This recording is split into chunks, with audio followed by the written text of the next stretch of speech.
Hi, I'm Paul Arthur. This is Bridge City News. Here are some of the top stories we've been following. Prime Minister Mark Carney visited the Economic Club of New York today, touting Canada as a great place to invest in. And it's an exciting time at the University of Lethbridge today and tomorrow as it celebrates the largest graduating class in the institution's history. Plus, hockey fans refuse to give up with Montreal, the last remaining Canadian NHL team, facing elimination in their quest for the Stanley Cup. We'll hear what some of the players themselves have to say. Your nation, your province, your southern Alberta. From the heart of Lethbridge, it's Bridge City News. Thanks for joining us. Prime Minister Mark Carney told an audience of business professionals in New York City today that Canada's efforts to diversify its trade and wean itself off the U.S. market make it a better ally. Carney spoke to the Economic Club of New York, outlining Canada's economic strategy and the progress made so far. It's part of his government's efforts to drum up new international investment. In his speech, he said Canada is weaving a web of international partnerships that is making it a much stronger, more resilient, and more independent country. And being true to our values also means continuing to invest in global public goods, in climate finance and development finance, even as others are sharply pulling back. And it means helping to broker an enormous potential trade pact between the EU and the CPTPP, a bridge that would expand the footprint of rules-based trade. That future should include a new partnership with Canada, a true partnership that reimagines cooperation in specific sectors that are deeply challenged by global competition, a partnership with a different Canada, a stronger Canada, a more confident Canada, a country that is applying the lessons from past crises, a country unleashing its enormous potential, a country aggressively translating our belief in openness into dozens of new partnerships, a country that's predictable, reliable, and principled in a world that's anything but. Carney piggybacked on a well-worn Trump slogan, telling business leaders that Canada Strong will help make America great again. Meanwhile, Canada's International Trade Minister, Maninder Sidhu, believes a visit by China's foreign minister to Canada this week is a positive sign about the state of the Canada-China relationship. Sidhu says it shows that our relationship is growing in the right direction. Wang Yi arrives in Canada today for a 3-day visit that will include meetings with both Foreign Affairs Minister Anita Anand and Prime Minister Carney. The last time a Chinese foreign minister visited Canada was back in 2016. In a key decision today, the Supreme Court of Canada has upheld a ruling that Aboriginal title cannot be declared over private land. The federal government says the decision will have an impact on the Cowichan tribe's case in British Columbia. The refusal by Canada's High Court to hear a First Nations appeal against the decision in New Brunswick is in contrast to the landmark Cowichan ruling by BC's Supreme Court that has cast doubt on the primacy of private property rights. The Crown Indigenous Relations Department says the ruling will inform arguments in other cases, including Cowichan, adding that private property rights are fundamental. Alberta's government is investing nearly $8 million to strengthen the fight against organized crime, extortion, and gang activity across the province. Alberta says funding will go toward purchasing modern tools to investigate and dismantle organized criminal networks. Public Safety Minister Mike Ellis had this to say about the impact organized crime is having on Alberta communities. Families, businesses, communities, they deserve to live without the fear of extortion, intimidation, and violence. So recently, we've seen organized crime directly impact Albertans, particularly within the South Asian community, and that is completely unacceptable. And this is why this government has lobbied the federal government to have the Bishnoi gang declared a terrorist organization, and I'd like to thank the federal government for their support in doing so. In Calgary alone, I can tell you that police are currently investigating at least 28 extortion incidents. They include 2 involved shootings since at least April of 2025. There have been 44 extortion-related incidents in Calgary. 19 of these incidents involve shootings at homes and businesses and vehicles. And to date, 11 individuals have been charged in relation to Calgary crimes. So thank you to the Calgary Police Service. As the Ebola outbreak in Central Africa continues, Canada's federal government is putting some safeguards in place. More than 24,000 travel documents could be suspended by Ottawa's measures to keep Ebola out of Canada. The Immigration Department has announced a 90-day suspension of a variety of immigration and travel documents for people in the Democratic Republic of Congo, Uganda, and South Sudan. The suspension took effect late last night. A department spokesperson says there were over 12,000 DRC residents and over 11,000 Ugandan residents with valid travel documents as of May 19th. The nation of Uganda has ordered the immediate closure of the border with Congo as cases of a rare Ebola-type surge. The decision comes from a local Ebola task force after a rise in Ugandan health workers exposed to Ebola by Congolese patients who crossed the border before the outbreak was declared on May 15th. Uganda has reported 7 cases of Ebola, including the first case of a 59-year-old man who died in the capital Kampala on May 14th. While the Ebola case load in Uganda is not spiking, the number of locals exposed to infection via health workers has been rising. Meanwhile, the number of suspected Ebola cases in eastern Congo is nearing 1,000, with at least 220 suspected deaths. This woman, who was displaced, explains how they are being urged to wash their hands, but the reality is they have no soap or water. Hapa nimefaa wita jimi kusema ushiste. Sasa tunasikia ugonjwa wa Ebola ile. Ona hali tuko lala ndani. Hatuna kitu msaada kidogo. Savo hatuna maji vile anasema kuepa tusikule mkono tufanye usafi. Tutafanya usafi namna gani? Hakuna savo, hakuna mai barobino kuna baona pale barobino yechaka ukage mai. The World Health Organization says it is discouraging border closures out of concerns that this will simply result in people illegally crossing borders covertly, thus increasing the chances of the spread of the disease. U.S. and Iranian negotiators have reached a tentative agreement to extend the ceasefire by 60 days and launch talks on Iran's nuclear program. An official who spoke on condition of anonymity said U.S. President Donald Trump still needs to sign off on the emerging memorandum of understanding. Iran did not immediately confirm any deal with the U.S. This comes at a moment when the fragile ceasefire between the U.S. and Iran appeared to be wavering. 5 villagers who became trapped in a flooded cave in central Laos more than a week ago after heavy rain triggered flash flooding that blocked the exit have been found alive by divers. Rescue teams involved in the operation say the villagers were discovered sitting on a rock in the darkness and appear to be in relatively good condition. However, there are still challenges ahead to get the villagers out of the caves as the flooding has not yet receded.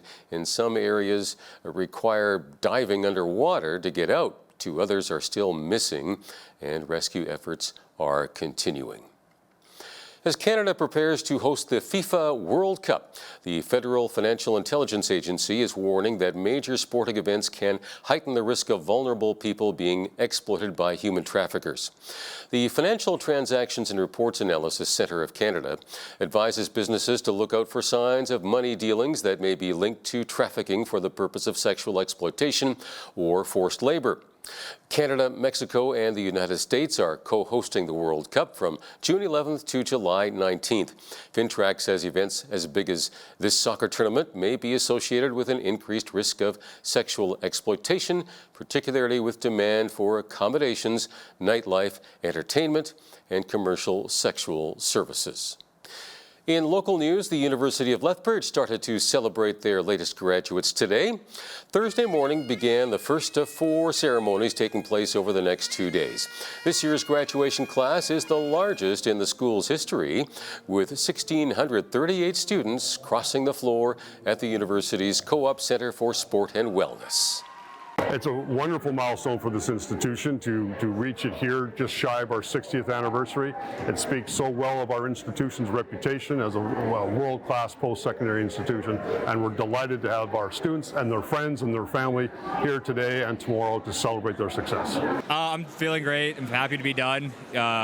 Yeah, I'm happy just to be finished with my undergrad for now. A lot of late nights, a lot of all-nighters, and a lot of hard work, but we're free, so that's all that matters now. I'm feeling amazing, man. I'm great. I'm excited. You know, it's the beginning of a new journey, so I feel great, yeah. The work that I put in, you know, there's a lot of ups and downs. There was, you know, challenges along the way, but we made it through. We struggled, I persevered, and I'm glad to see the results of my success. During the morning ceremony, in addition to the graduation proceedings, an honorary degree was given to the influential artist Faye Heavyshield. She has earned national and international acclaim for artistic works that are deeply connected to her Blackfoot culture. Meanwhile, Dr. Boris de Mailer received the Speaker Research Award. De Mailer is a leading hydrodynamics researcher. This award recognizes the importance of research, scholarship, and performance to the philosophy and goals of the university.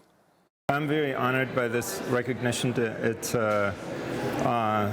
really amazing to be at this place, at this university, and I think it's a combination of a really good experience for the past 8 years here at the University of Lethbridge. This is a wonderful environment to be able to do discoveries in an environment that really fosters research. I created the Canadian Center for Hydrodynamics here at the University of Lethbridge, and what we're doing there is study molecules of life. We're training students here and giving them an opportunity to experience research and be ready for biopharma industry, contribute to, you know, making new drugs, making drugs safer for patients to use, and for discovering maybe cures for new diseases. This Sunday, the Lethbridge community is invited to participate in Trek for Tourette Lethbridge 2026. The event seeks to raise awareness and funds to support research into this neurological condition, also known as a tic disorder. Tourette syndrome is estimated to affect more than 1% of school-aged children, although up to 50% of cases may go undiagnosed. BCN spoke with a youth living with the syndrome about what the condition means to them and why events like this matter. I was diagnosed with Tourette syndrome at 6 years old. My tics weren't too bad when I got diagnosed. They were kind of just small little twitches and stuff. But as I got older and more into high school, they started progressing, which had an impact on my life, but I would say more of a positive impact, because for me, Tourette syndrome, it's called a disability, but it's more of a superpower than disability in my eyes. We just want people to have that awareness of the human that's behind the diagnosis, and to just be compassionate and understanding. It's an annual event. It's hosted by Tourette Canada. So in Lethbridge, it's been held here for well over a decade. The funds go to Tourette Canada to help with programs and education around Tourette syndrome. Tourette Canada is celebrating 50 years as an organization, so their fundraising goal is $50,000 national. In the past, for Lethbridge, we've gotten close to raising $8,000 to almost $10,000. You can still get involved in two ways. The first way is to provide a donation to help with the fundraising efforts. You can go onto Tourette Canada's website and search for Trek for Tourette. And you can also go on their website and get a lot more information about what Tourette syndrome is. The event will run from 1 to 3 p.m. at the Pavilion at Legacy Park, weather permitting. In case of rain, updated location information will be posted on the Trek for Tourette Lethbridge webpage. The town of Nobleford and Lethbridge County have been granted provincial funding to begin land assessments for commercial development around a key rural intersection. The roundabout at Highways 519 and 23 serves as a major route for commuters and commerce as a shortcut to Highway 2 compared to passing through Fort Macleod. Over 9,000 vehicles pass by daily, which the county says warrants a look into bringing commercial and industrial services to the surrounding area. A joint development feasibility study will explore what development and growth opportunities could be considered to meet growing demand. We recognize the land around an urban area like Nobleford is something that we have to work with them to understand how we support each other and how do we look at development. And every community has had one of those in place for many years. So this is a conversation that's been mapped for a very long time as, future potential. And now we've finally got some time and some resources to go look at it and evaluate it and see what's possible. So we'll be accepting bids from a number of qualified, land development consultants and engineering firms. We'll look through those over the next couple of weeks and then ultimately award the contract to one of those service providers. They're probably going to take the next 6 to 8 months. They'll do engineering studies on, what's the topography of the land, what's the traffic volumes, what services might be required, how much water can they supply, do we have to upgrade the plant? So it's really take a view of the whole area, look at what makes sense, try and map out what might be reasonably expected in the next 5 to 10 years, and then figure out what infrastructure would be required to invest in and to put that in place to make it happen. The study is funded by a $100,000 grant and is expected to begin in June. As Lethbridge continues their Grand Slam of Baseball festivities this week, a prominent figure in the sport stopped by our city to meet with fans. Toronto Blue Jays alumni Kevin Pillar met with fans at the Westside Browns Social House before attending the Canadian Baseball Legends Gala on Wednesday night. Pillar is best known for his defensive play in center field. He announced his retirement just last summer and has since made stops across the country promoting the sport. Super blessed to be here, humbled to be here. Obviously, coming here to Lethbridge is for a great cause in, supporting youth baseball and the collegiate team that's here. And really just, I think my job now as a retired athlete, when I get an opportunity to do these things, is just to kind of pay it forward, give the next kind of crop of young players the best opportunity to live the dream that I lived. People in this community just support these guys, love on these kids. Places like this, open up your doors for them to come grab a drink after a game or a hot meal. It goes a long way. You never know which one of these guys is going to, come out of it either as a professional athlete or just a professional in life. So I think that's the important message to get across here. Pillar will headline a kids' baseball camp on Friday and will also be in attendance at the Lethbridge Bulls game that evening. The Montreal Canadiens are in must-win territory after falling behind 3-1 in the NHL's Eastern Conference Final against the Carolina Hurricanes. The stifled Canadiens lost 4-0 in Game 4 at home as the crowd begged the team to shoot the puck. The game's going to humble you. Whenever you get humble, you just stand tall. It's not fun to hear that, but they're not wrong.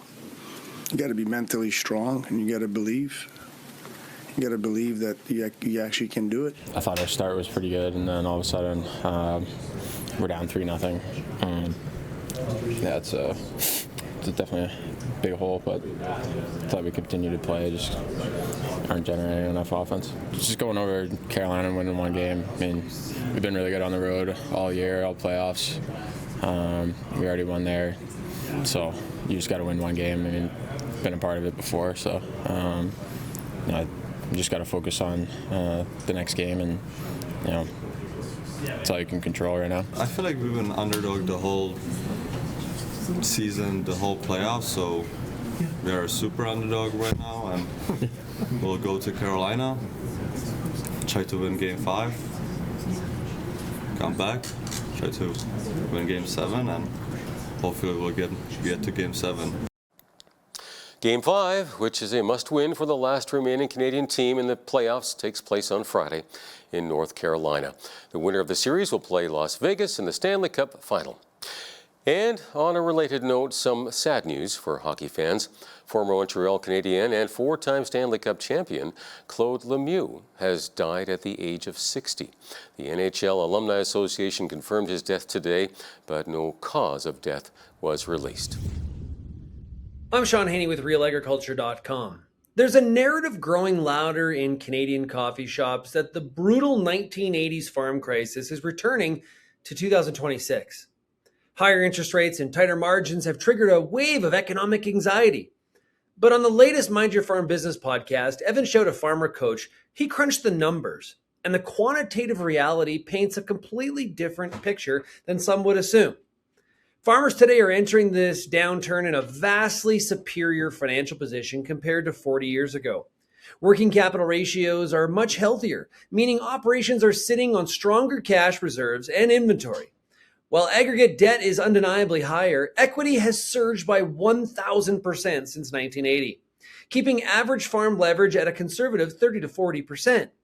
Most importantly, modern producers possess sophisticated risk management tools that simply didn't exist back then in the 80s.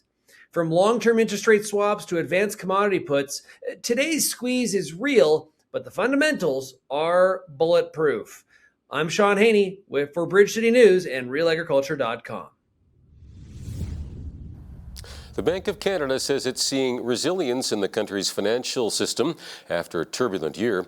However, officials at the central bank are warning risks are mounting on the world stage as it released its annual financial stability report. While the consequences of U.S. tariffs have not been as bad as previously feared by central bankers, trade uncertainty persists. Other major concerns include the war in Iran and its impact on global markets, artificial intelligence, and any significant shock to the economy that could trigger multiple vulnerabilities at once and test Canadian financial resilience. A union representing 300 signals and communications workers at CPKC says they will walk off the job Sunday morning unless a deal is reached. Jason Summer with the International Brotherhood of Electrical Workers says the workers are largely concerned about wages, work-life balance, and retention issues. CPKC spokesman Terry Cunha says railway operations will continue in the event of a strike and that the company has made fair and balanced offers. Both sides say they are committed to good faith bargaining, with Cunha saying talks will continue into the weekend. Ottawa says it will tweak its lawful access bill to address concerns about encryption and metadata. Big tech companies Apple and Meta have said the legislation threatens to compromise their encryption services. Encrypted messaging service Signal and virtual private network service NordVPN have threatened to pull out of Canada if the bill requires them to compromise privacy. The bill would let authorities demand a telecommunications provider like Bell or Rogers to reveal whether it provides service to an individual or a number of interests. And now, here's a look at today's markets. The TSX is up 105 to 34,518. The Dow is up 24 to 50,669. The S&P 500 is up 43 to 7,563, and the Nasdaq was up 242 to 26,917. West Texas Intermediate oil was down 15 cents to 88.53 US per barrel. Natural gas was up 21 cents to 3.30 US. Gold was up $13.99 to 44.69.90 US an ounce, and silver was up 135 to 75.63 US an ounce. Feed wheat is at $8.68 per bushel. Barley is at $6.97. Canola is at $17.40, and corn is at $7.75 per bushel. Live cattle June contract was down $1.68 to $249.75. Feeder cattle August contract was down $1.60 to $353.03. Lean hogs were down 63 cents to 96.98 for the June contract, and the Canadian dollar was up over the past 24 hours and sits at 72.60 US.